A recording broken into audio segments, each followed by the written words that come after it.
আমি সাইদুল হক খোকন বলছি। আমি এখন দাঁড়িয়ে আছি আমার নিজ গ্রাম হজরতপুর গোপালপুরে। আমরা এখন কলেজের দিকে যাব। এখানে আবদুল্লাহ সাহেবের বিশিষ্ট শিল্পপতি আল মুসলিম গ্রুপে আবদুল্লাহ সাহেবের বাড়ি। আবদুল্লাহ সাহেবের জামিয়া শেখ মোহাম্মদ আবদুল্লাহ মাদ্রাসা। ইতিমধ্যেই আবদুল্লাহ সাহেব নিজের অর্থায়নে এই মাদ্রাসাটি প্রতিষ্ঠা করেছে। এই মাদ্রাসায় বাংলাদেশের কয়েক হাজার ছেলে এখানে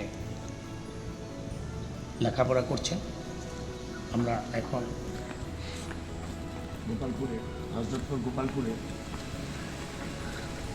এলাকাটা আমরা দেখছি। এটা গোপালপুরের চক।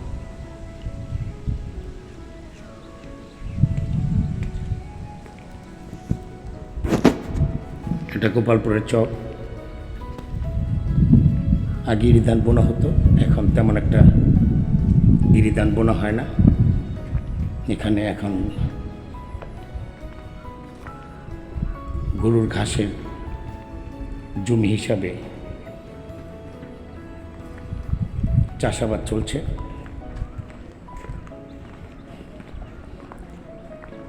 এটা কলেজ রোড। রাস্তাঘাট তেমন একটা উন্নতি হয়নি, আশা করি আগামীতে হবে।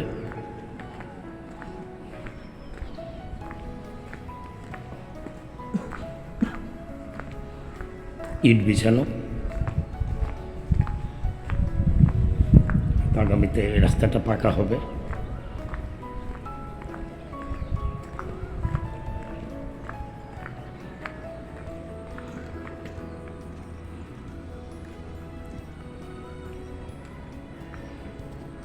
এটা কি ইরি প্রজেক্ট ছিল দোনোটাই, এখন তেমন আর একটা ইরি ফসল রোপণ করা হয় না। গরুর ঘাসের জন্য এখন মানুষ চাষাবাদ করেন।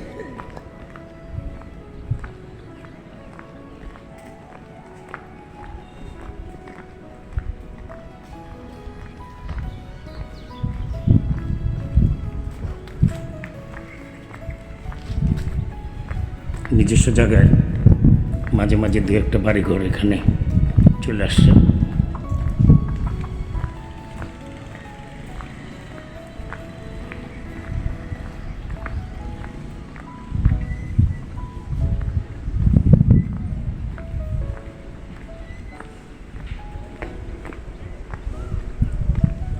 গোপালপুর পল্লী উন্নয়ন ক্লাবের মাঠ।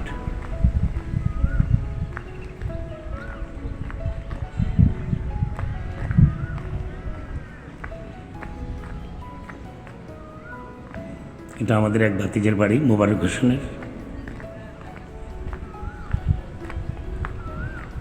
এখানে আখ চাষ করা হয়েছে।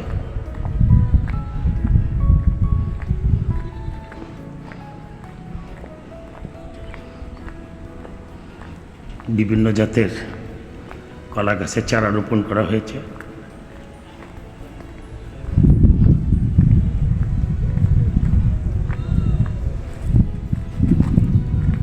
এটা গোপালপুর পল্লী উন্নয়ন ক্লাবের মাঠ। এখানে গ্রামের ছেলেমেয়েরা নিয়মিত খেলাধুলা করেন।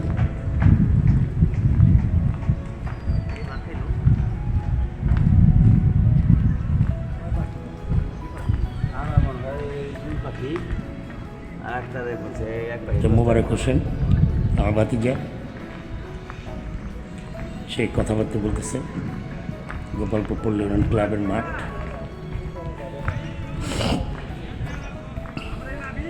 College road. ইতিমধ্যে ইরি ধান পেকে গেছে, ইরি ধান কেটে আনা হয়েছে। ধানের মাড়াই মেশিনও রেডি, কিছুক্ষণের ভিতরে ধান ভাঙানো হবে, প্রস্তুত। সবাই এখন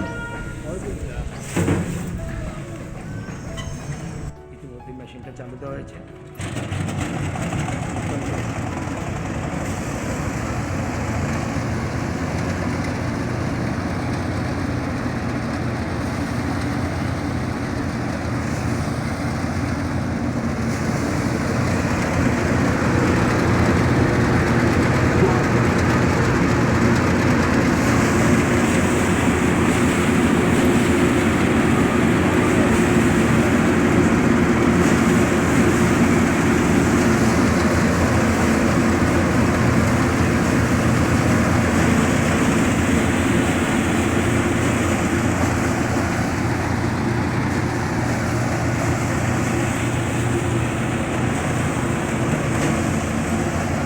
সবাই ধান বস্তায় ভরার জন্য রেডি হয়ে আছে।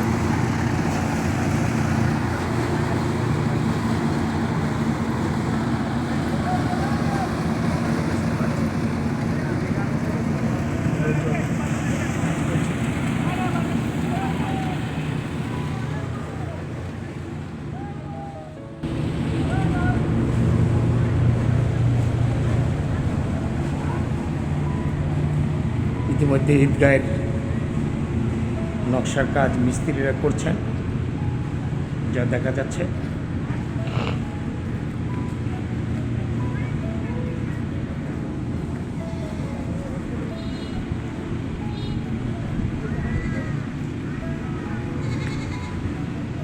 রাজমিস্ত্রিরা তাদের নকশার কাজ শুরু করেছেন।